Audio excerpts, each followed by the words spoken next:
tuwang-tuwa ang Diyos. Alam po ang Diyos ay dumirinig sa lahat ng ating mga panalangin kapag tayo po ay lumulog sa Kanya. Chapter 2 ng 1 Timothy, verse 1, basahin po natin. Ang sabi po dito ay ang reading ng King James Translation. I exhort therefore that first of all, sabi po niya, supplications, prayers, ano ba? Intercession, ano ba? And giving of thanks, praying for all men, for kings.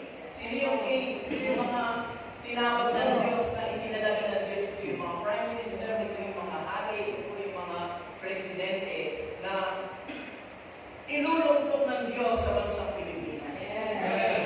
Kaya dito po, ang sabi po ng Bible, we are praying for a righteous person.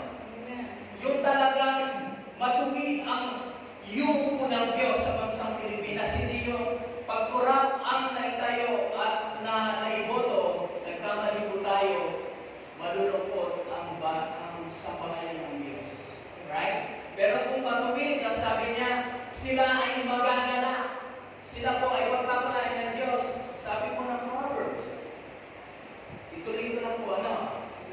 For kings and for all that are in authority. Sa lahat na nasa pamunuan, hindi lang sa presidente, hanggang sa barangay captain, barangay talon from president. Hindi ko pagbabago yan. Yan po ay ipag-pray po natin. In authority that we may live in a quiet and a peaceable life in all godliness and honesty. Tapos, verse 3, for this is good and acceptable in the sight of God, our Savior, who will help all men to be saved. Ayan, no? Pag nag-pray tayo, talaga maligtas sila. And to come unto the knowledge of the truth. Verse 5, for there is one God and one mediator between God and man, the man Christ Jesus. Amen. Verse 6, who gave himself a ransom for all to be testified in due time. Let's pray. Heavenly Father, we thank you for the reading of thy word. We thank you for the spirit of wisdom and revelation of thy word. Father, we thank you. You are God. Alam mo namin ikaw ay kikilos. Yes. At kumilos na sa aming mga ipinanalangin. Kami po ay tinawag mo upang kami ay manalangin. And we are standing in the gap on behalf of this nation. Kami po, inaako po namin ang mga kasalanan, pati ang bayan ng Diyos, kung sila ay hindi nananalangin, kami ang kakaat po, Panginoon, upang kami ay manalangin para sa aming bansang Pilipinas. We thank you, Lord, in Jesus' mighty name I pray. And everybody said, Amen. Amen. Palakpakan po natin ang Panginoon. So, napakalaga po ang intercession. Kung i-ano po natin, i-amplify po natin ang intercession, we are standing in the gap. Tayo ay tumatayo sa bansang ito. Tayo ay tumatayo sa mga pastors na hindi nananalangin. Tingnan po ninyo how many pastors here in Aguila City and in San Fernando. Nasaan po sila? Sa 2, 3, 4, mabibilang mo. This is a prayer gathering ng mga pastors na mag-intercede dapat na manalangin po tayo dulo, worship sa Panginoon tayo po ang tatayo bilang mananalangin para sa bansang Pilipinas. Amen? Amen. Kaya, ito pong Timothy, ang sabi niya, we are to pray for the kings, for all are those who are in authority that we may live a quiet and peaceable life in all godliness. Tingnan po ninyo, noong po sa Russia, at saka yung nag-aaway po sila, no? Pero alam ba ninyo may magagawa ang Diyos doon? Amen.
dapat mag-pray mo yan. Kahit sinusumit ang kanyang panalangin pa rin. Yung isa likod mo sa kanan at kaliwa, yung mga pastor na nag-aaway, pray for those who pray. Amen! Mahalin mo sila!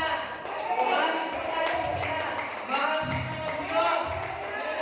Dahil sa Diyos sila rin ay makapanalangin at mag-intercede for this nation. At hindi lang sa nation ito, to all the world. Yun po ang paanyaya po ng Biblia. We are to seek the face of God. We are seeking the face of God.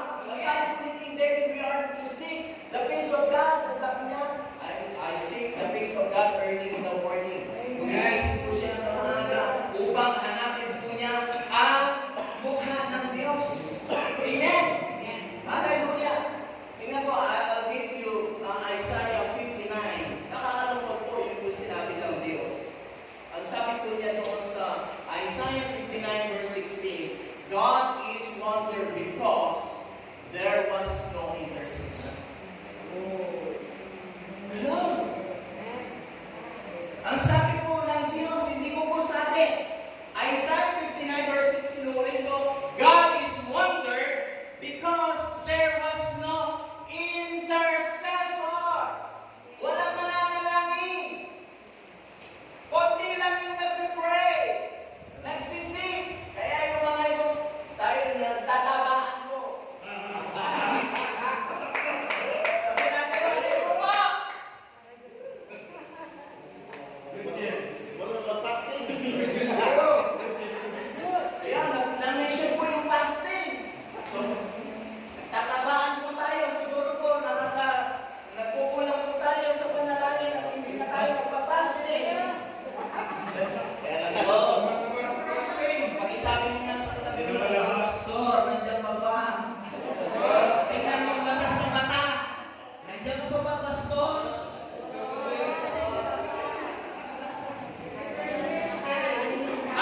Are you praying for the people in the government?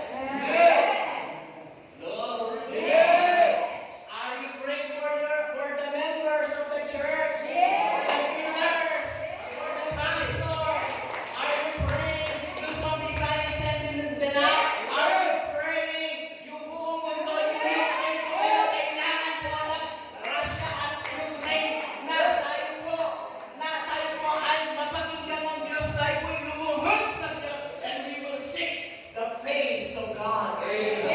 Not only early in the morning sa gathering ito, tayo po ay kailangan ng Diyos upang tayo po ay manalangin. At tinapit po natin ang Russia at ipapakita ng Diyos yung Jeremiah chapter 33 verse 3, and I will show you the great and mighty thing without no wisdom.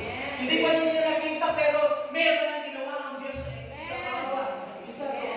Kaya pinapanood ko po mga bata na talagang wala naman silang kasalanan, apektado po sila. But I do believe yan po ay mangyayari at mangyayari. No? Yan po ay prophecy po na magaganap. Amen po ba? Laban po natin ang Panginoon. Tapos sa 2 Chronicles 17:14, that if my people, look at this. 2 Chronicles 7:14, that if, the word if, that is a conditional word. Kung ang ating bayan, ang bayan ng Diyos tayo, hindi yung makasalanan. Kasi nagsasalita dito ay ang Diyos. If my people which are called by my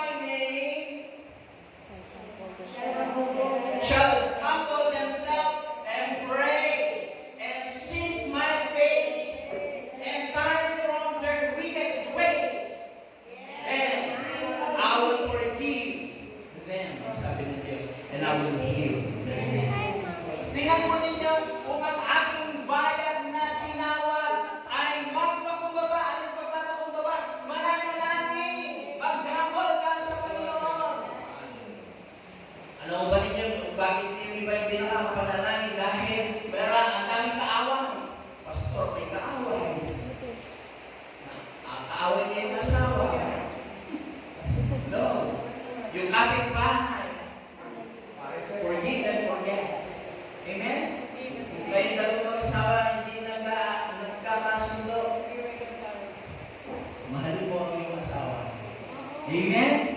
Magmahalan po tayo sa isa't isa so that we can pray and intercede on behalf of this nation. Amen? Ang sabi and our responsibility, ito po ang responsibility. Hindi po yan responsibilidad ng mga wicked person. Amen? Hindi yan responsibility. Hindi po yan responsibilidad ng mga masama. Yan po ay responsibilidad ng mga matutuwid na mga anak ng Diyos. Thank you so much.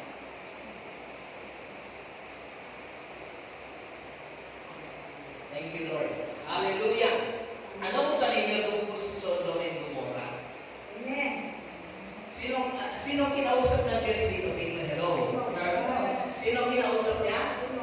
Sino? Ano sabi niya? Kung merong 10 matuwid, sabi niya, I will not destroy the city. Hello? Ano nangyari? Bakit? Ito'y winagsak ng Diyos at walang nakita ang Diyos na matuwid.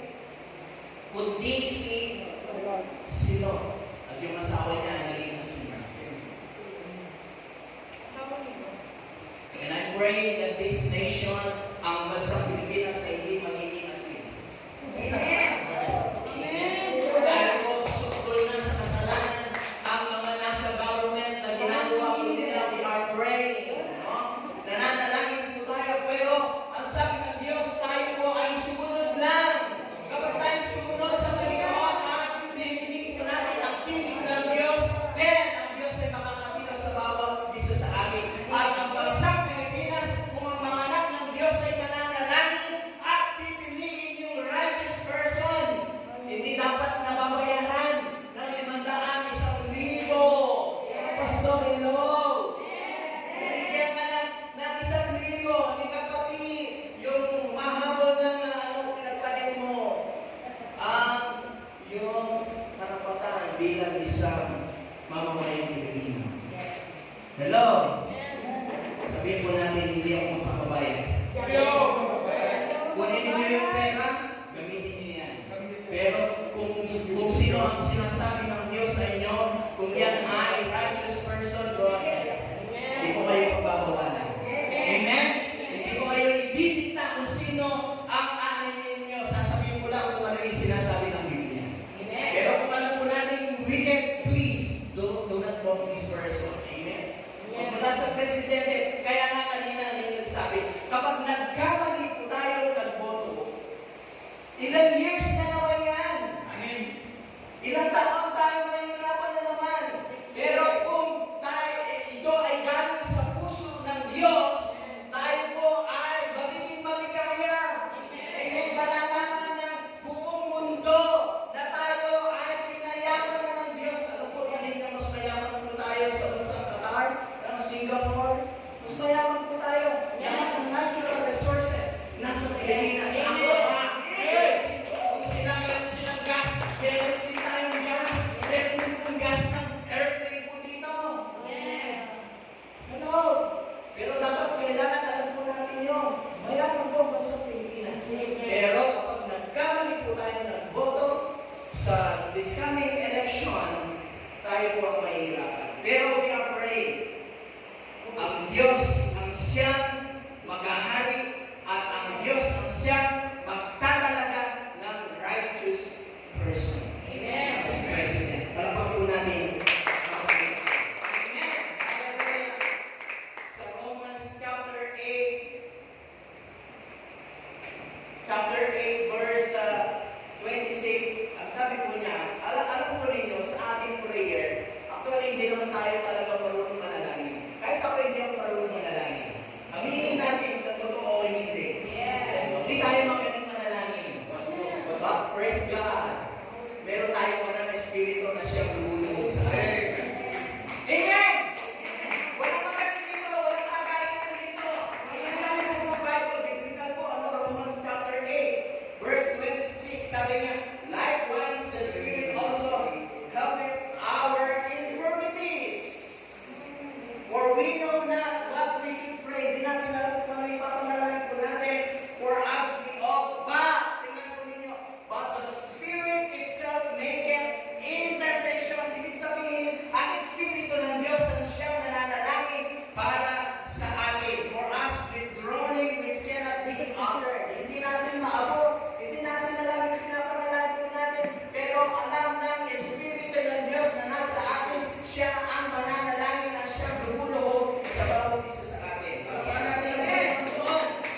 Yugyugin mo nga yung katabi mo, hindi ikaw ang nananalangin sa mismo sa sarili mo. Ang Espiritu ng Diyos. Kasi kapag ang Espiritu ng Diyos ang kikilos, lahat yan ay babagsak sa presensya ng Diyos. Sabi mo ng Bible for where the Spirit of the Lord there is liberty. Kung saan ang Espiritu ng Diyos, nandoon ang kalayaan. Amen, magkakalayan lahat. Amen, kaya kapag nananalangin ko tayo Espiritu ng Diyos, maraming pinapalaya ang Diyos. Amen, sa 27, and he that search the heart knoweth what is in the mind of the Spirit, because he maketh intercession for the saints according to the will of God. When you pray, you are praying the will of God. Pastor, ano yung ibig sabihin natin yun? When you pray, you are praying the will of God. The will of God is the Word of God. When you pray, you have to pray the Word of God. It is written. Amen? Amen. Naintindihan mo ba ninyo? Halimbawa, meron tayong pinag-pray. Bibigyan ko po kayo ng mga halimbawa. Ano po? Na excuse me lang po, ano?